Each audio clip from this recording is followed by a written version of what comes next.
और चलिए अब रुख करते हैं अगली बड़ी खबर का। दिल्ली जौहर यूनिवर्सिटी मामले पर सुप्रीम सुनवाई आज जौहर यूनिवर्सिटी मामले पर सुप्रीम कोर्ट में सुनवाई होनी है। यूपी सरकार की कार्रवाई के खिलाफ याचिका दायर की गई है। जौहर यूनिवर्सिटी पर कार्रवाई और कब्जा करने के खिलाफ ये याचिका लगाई गई है, जिस पर आज सुप्रीम कोर्ट में सुनवाई होनी है। तो ये बड़ी खबर है दिल्ली से।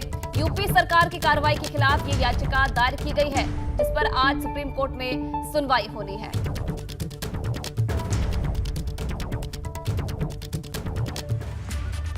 वहीं लखनऊ में सीएम योगी ने लोक निर्माण विभाग की समीक्षा बैठक की। इस बैठक में मुख्यमंत्री ने साफ कहा कि मेडिकल कॉलेजों के लिए पैसे की कमी नहीं है और इसलिए मेडिकल कॉलेज का निर्माण कार्य समय से पूरा होना चाहिए।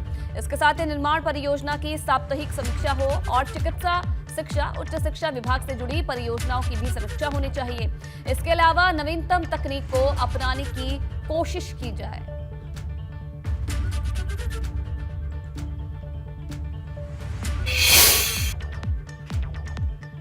और संभल से सपा सांसद शफीकुर रहमान बर्क ने पीएफआई बैन को लेकर बड़ा बयान दिया है। उन्होंने कहा है कि हमने पीएफआई की कोई देश विरोधी गतिविधि नहीं देखी। जांच एजेंसियां किसी को भी इन्वॉल्व कर देती है।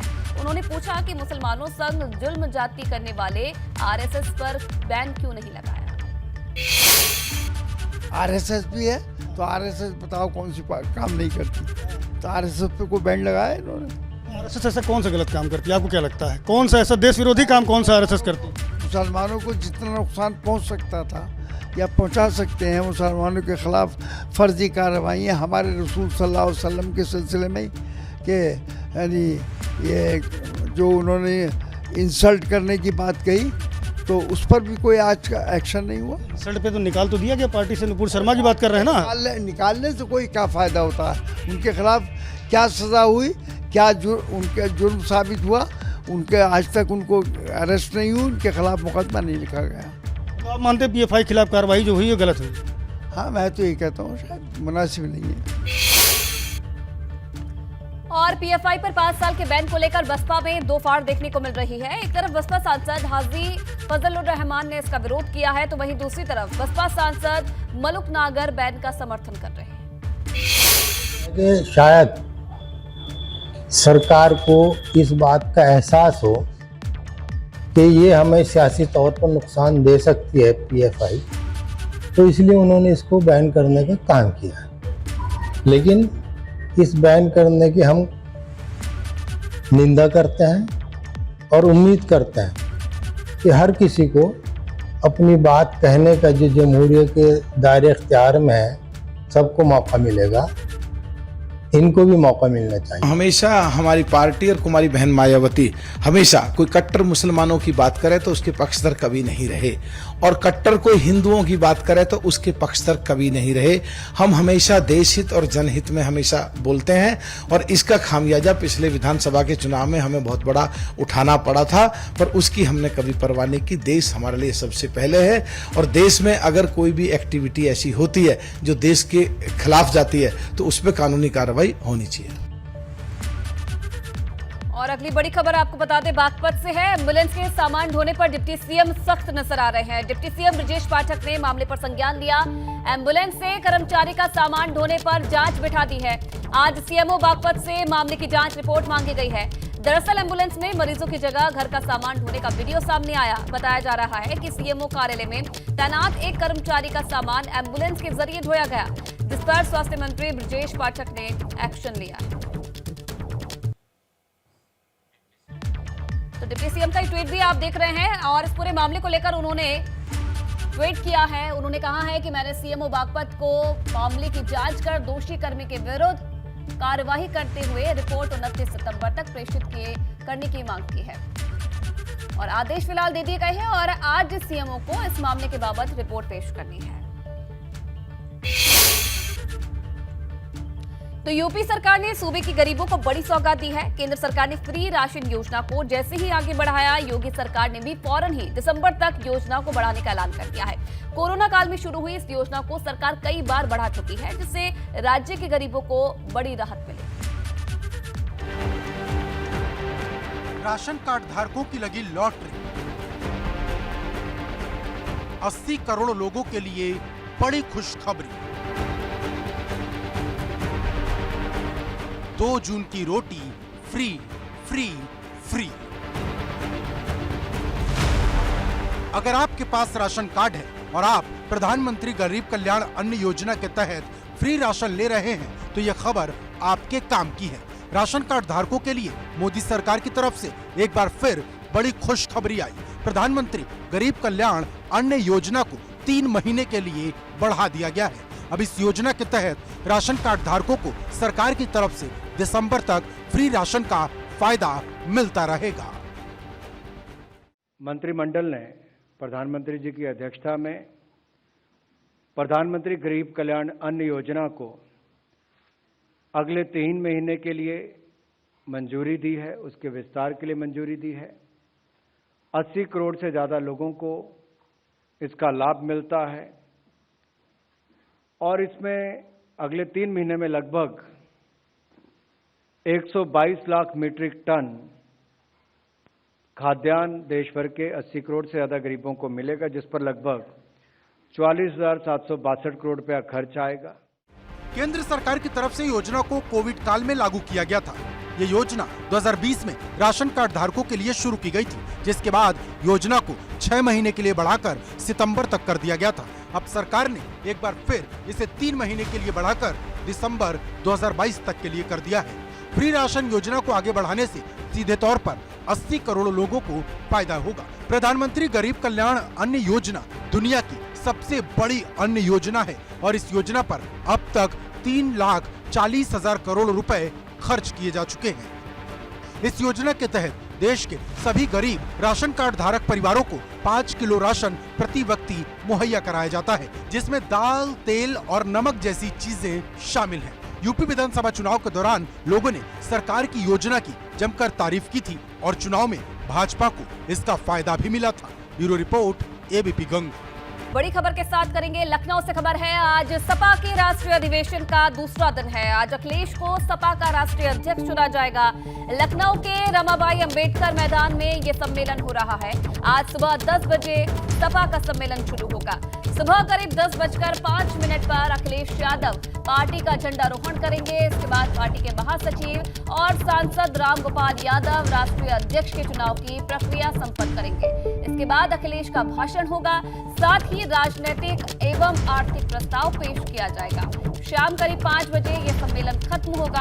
आपको बता दें कि आज राष्ट्रीय सम्मेलन है, जबकि कल राज्य स्तरीय सम्मेलन में नरेश उत्तम पटेल को फिर से पार्टी का प्रदेश अध्यक्ष बनाया गया। तो राष्ट्रीय सम्मेलन का आज दूसरा दिन है। आज अखिलेश यादव को सर्वसम्मति से राष्ट्रीय अध्यक्ष चुना जाएगा। 2 दिन का यह अधिवेशन है, जिस पर तमाम मंथन किया गया सपा की तरफ से।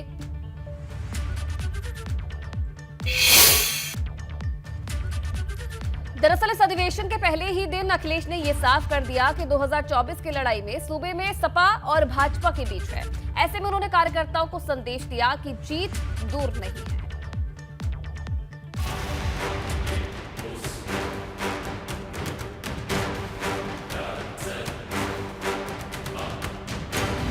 ये तस्वीर है 2024 की तैयारी में जुटे अखिलेश की सपा के अधिवेशन की, जहां एक मंच पर अखिलेश समेत पार्टी के दिग्गज नेताओं की मौजूदगी रही।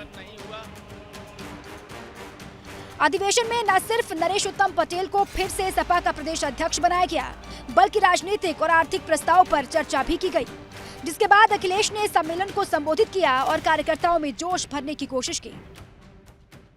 जिस समय पिछला लोकसभा चुनाव था 2019 का, उस समय भी समाजवादियों ने कोशिश की थी और वो ऐतिहासिक फैसला लिया था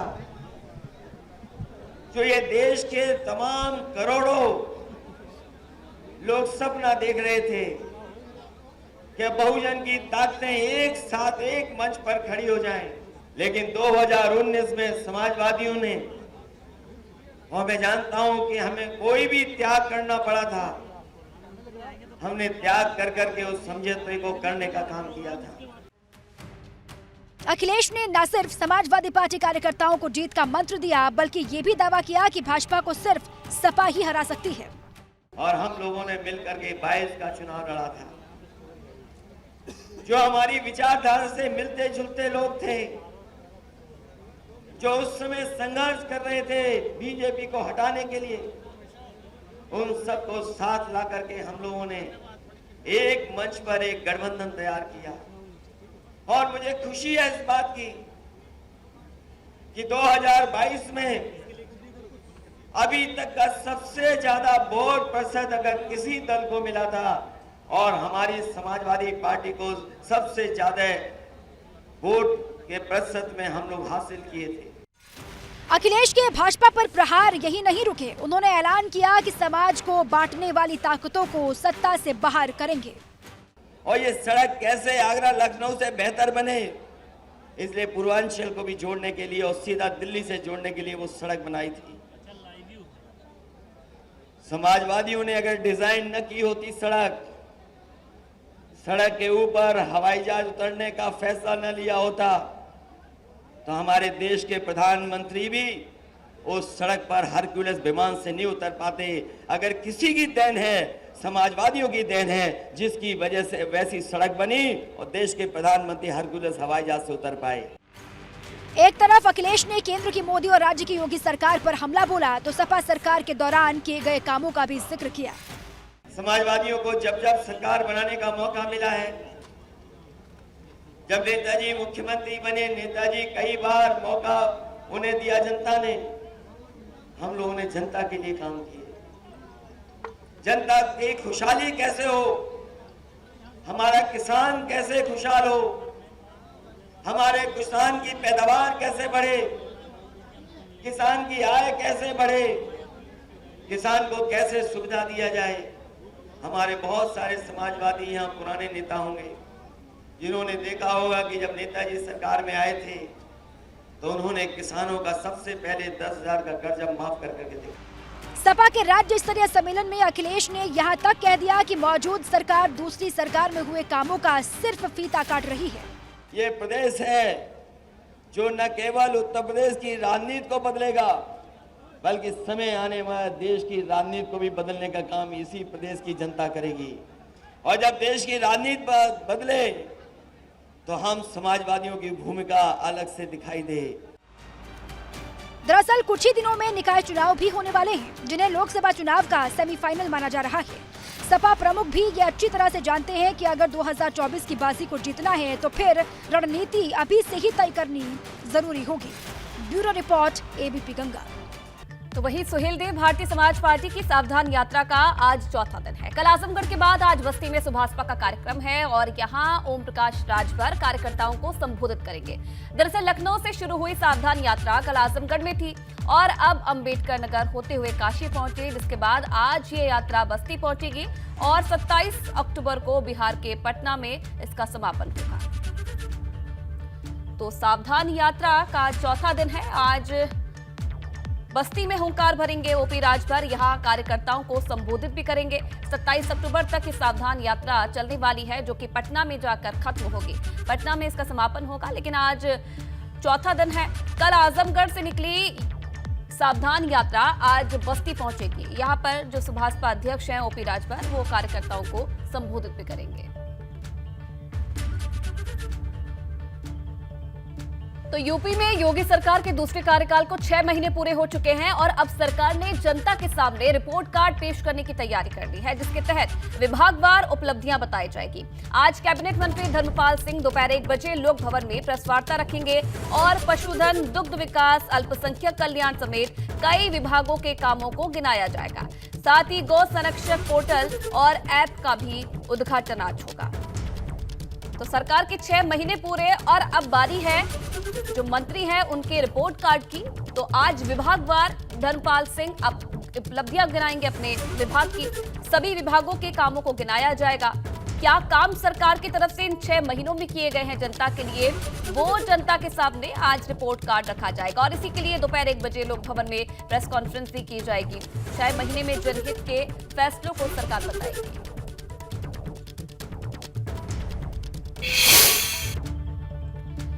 और अब बात वाराणसी के ज्ञानवापी केस की। वाराणसी में आज ज्ञानवापी मस्जिद श्रृंगार केस की सुनवाई होनी है। सुनवाई में कार्बन डेटिंग की मांग उठाई जाएगी। कार्बन डेटिंग को लेकर 2 धड़ों में बटा हुआ है हिंदू पक्ष।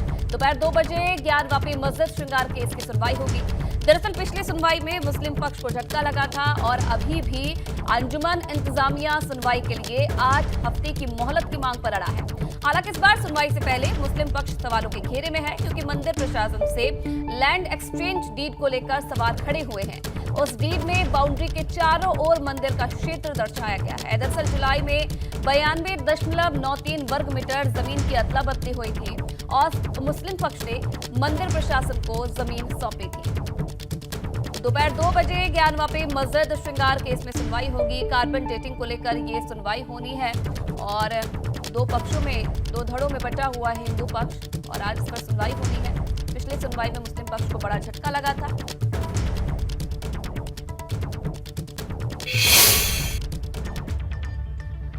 हालांकि आज सुनवाई से पहले कार्बन डेटिंग को लेकर हिंदू पक्ष 2 धड़ों में बटा हुआ है। ज्ञानवापी परिसर में मिले शिवलिंग की कार्बन डेटिंग को लेकर एक पक्ष ने कार्बन डेटिंग की मांग की है, जबकि दूसरा पक्ष शिवलिंग की कार्बन डेटिंग करवाने की मांग का विरोध करने लगा है। तो सुनवाई से पहले ही 2 पक्षों में हिंदू पक्ष दिखाई दे रहा है। करने जा रही है मूलतः 2 बिंदु जो अभी प्रमुख बिंदु हैं। एक बिंदु जो हम लोगों ने साइंटिफिक जांच की बात की है कि कौन सा टेक्निक उत्तम और सबसे बढ़िया होगा जिससे शिवलिंग कहीं से क्षतिग्रस्त न हो, कौन सी तकनीक उत्तम तकनीक है जिससे जांच हो जाए। इसके लिए एसआई भाई कोर्ट जो है एसआई को भी आमंत्रित कर सकती है। अब ये कोर्ट का विशेषाधिकार है, नोटिस जारी करे और एसआई जांच के बताए जांच के बाद कि कौन सी जांच ऐसा संभव है कि तकनीक से कि सही चीज़, सही तथ्य, सही उम्र उस शिवलिंग का पता चल जाए। ये तो हम लोगों ने जो मांग किया उसमें तमाम टेक्निक है भाई, कार्बन डेटिंग से लेके रडार, लेजर, रेडियो, तमाम सिस्टम है। कि जो बात आप कह रहे हैं कि बिना शिवलिंग को छुए जो है उसका टेस्ट किया जा सकता है, मैं उसके बारे में भली बात परिचित हूँ। एक XYD टेस्ट होता है, एक IPMS टेस्ट होता है, मुझे पता है अच्छे से, ठीक है। वो दोनों टेस्ट में 30 नैनोमीटर का लेजर रे अंदर घुसाया जाता है शिवलिंग में। ये कहाँ तक समझदारी की बात है? हम उनको परमपिता परमेश्वर मान रहे हैं और हम लेजर घुसाएंगे उनके अंदर, क्या वो भी एक प्रकार का जो है शिवलिंग को भंग करने की स्थिति नहीं पैदा होती है? आगरा की बात करेंगे। आगरा में ताजमहल के 500 मीटर के दायरे में चल रही तमाम व्यवसायिक गतिविधियों पर रोक लगाने के फैसले पर लोग लामबंद हो गए हैं। एक तरफ जहां आगरा विकास प्राधिकरण ने सुप्रीम कोर्ट के फैसले पर अमल कराने की तैयारी शुरू कर दी है, तो वहीं लोगों की नाराजगी बढ़ गई है, जिसके बाद न सिर्फ पुनर्विचार याचिका दाखिल करने की तैयारी है। उधर आगरा छावनी से विधायक GS धर्मेश ने सीएम योगी से मिलकर मामले से अवगत कराने की बात कही है। दरअसल सुप्रीम कोर्ट ने ताजमहल के आसपास के इलाके में व्यावसायिक गतिविधियों को हटाने के निर्देश दिए थे, जिसके बाद अब ADA ने सर्वे करवाने के लिए टीमें गठित कर दी।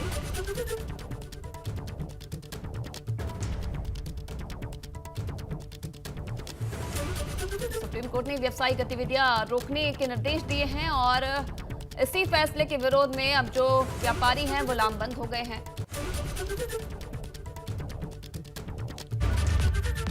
तो अगली बड़ी खबर का रुख करेंगे। नोएडा से खबर है, दीवार गिरने से 4 मजदूरों की मौत का मामला। पुलिस ने अथॉरिटी के 5 अफसरों को नोटिस भेजा है। अथॉरिटी के DGM, मैनेजर, JE और 2 सुपरवाइजर को नोटिस दिया गया है। निर्माणाधीन दीवार गिरने से 4 मजदूरों की मौत हुई थी और अब इन सभी 5 कर्मचारियों को पुलिस ने 91 CRPC का नोटिस भेजा है।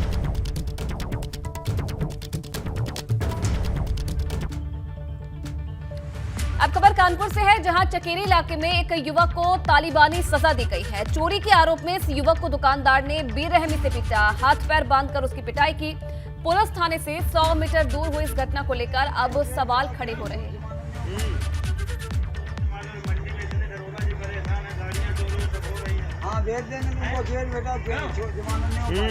तो कानपुर से मामला सामने आया है। चोरी के आरोप में इस युवक की बेरहमी से पिटाई की गई।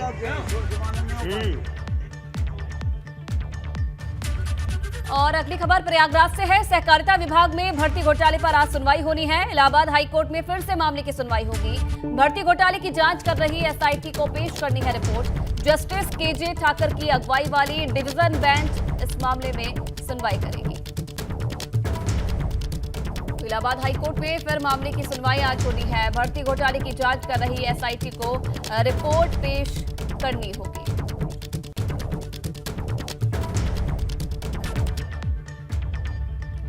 और अब बात एक और खबर की। झांसी के पुष्पेंद्र यादव एनकाउंटर केस में अहम सुनवाई आज हुई है। इलाहाबाद हाईकोर्ट में आज मामले की सुनवाई होगी। पिछली सुनवाई में पुलिस कर्मियों पर एफआईआर के आदेश दिए थे। आज हाईकोर्ट में केस की प्रोग्रेस रिपोर्ट पेश हो सकती है।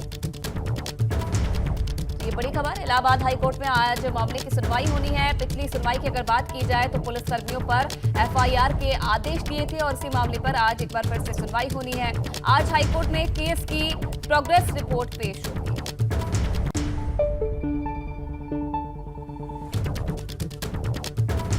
झांसी के पुष्पेंद्र यादव एनकाउंटर केस में अहम सुनवाई। इलाहाबाद हाईकोर्ट में आज मामले की सुनवाई होगी।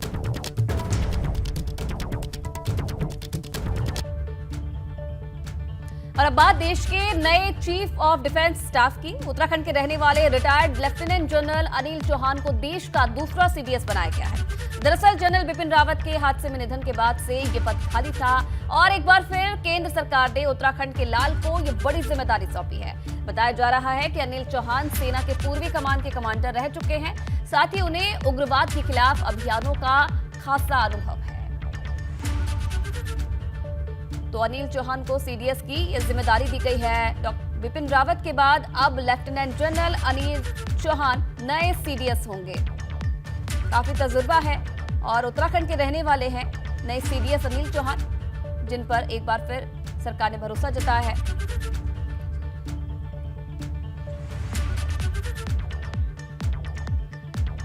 और एक बड़ी खबर बता दें तो आज आएंगे हरिद्वार त्रिस्तरीय पंचायत चुनाव के नतीजे। ग्राम प्रधान की 65 सीटों पर नतीजे घोषित हो चुके हैं। हरिद्वार जिले में ग्राम प्रधान की कुल 318 सीटें हैं। 2 सीटों पर निर्विरोध निर्वाचित हुए थे ग्राम प्रधान। वहीं बीडीसी की कुल 221 में से 14 सीटों पर परिणाम घोषित हुए हैं। 3 सीटों पर निर्विरोध निर्वाचित हुए थे बीडीसी सदस्य। अभी तक जिला पंचायत की एक भी सीट का रिजल्ट नहीं आया है। हरिद्वार जिले में जिला पंचायत की कुल 44 सीटें हैं। 26 सितंबर को हरिद्वार में पंचायत चुनाव के लिए वोटिंग हुई थी, तो आज फैसले का दिन, आज नतीजे आएंगे। और तैयारी फिलहाल पूरी कर ली गई है प्रशासन की तरफ से। आज त्रिस्तरीय पंचायत चुनाव के नतीजे आएंगे।